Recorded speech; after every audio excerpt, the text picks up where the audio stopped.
Efa ndresaka an'izay fahasalamana zay antsika dia manampy betsaka ny olona tena sahirana ny fisian'ilay antsoina hoe fond d'équité eny anivon'ny tobim-pahasalamana eny. Isan'ny misitraka ao anatin'izany fond d'équité izany ohatra ity fianakaviana iray ahitana zaza valo ity.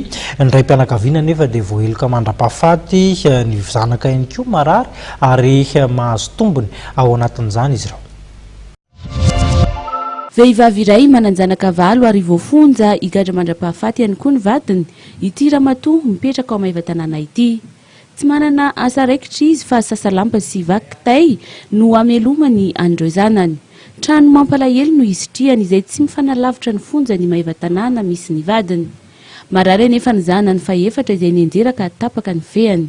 Mitantara ny fiainany i mamany Aliksa. Ny vadiko dia sazy nahazo perte izy, zanako ny maro. Zay tena sahirana tranonay andro ny ravany dahalo, zay tia dia tena sahirana zanako marary, tsisy fikarakarana sakafo moa tsisy. Ny zanako marary dia io latsaka izy io. Izy latsaka io zany tsy hitako zany le fikarakarana nanaovako anazy dia lasa raikitra be zany le aretinany. Ty zany ny voa aminazy mifasy radio zany dia voa ny fiasin'ny andilana. Tsy ampy zany amin'le fitsaboana.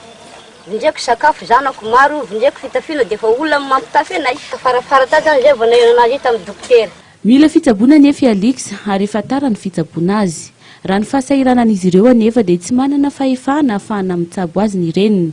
Soa ihany fa noho ny fisian'ilay fanampiana ireo olona tena sahirana dia nitoy ny fitsaboanany Aliksa.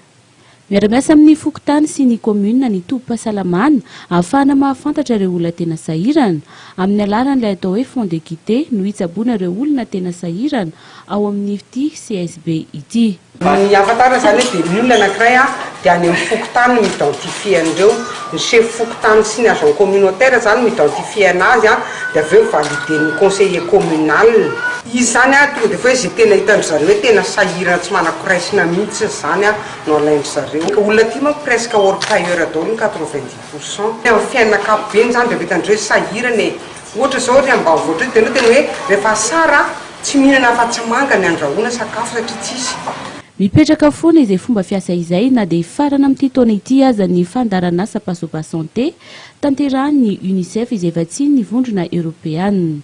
Marina fa ho an'ity CSBU eto Maevatanana ity dia olona 5 isam-bolana hatreto ireo olona tena sahirana mitsabo tena maimaim-pona ato.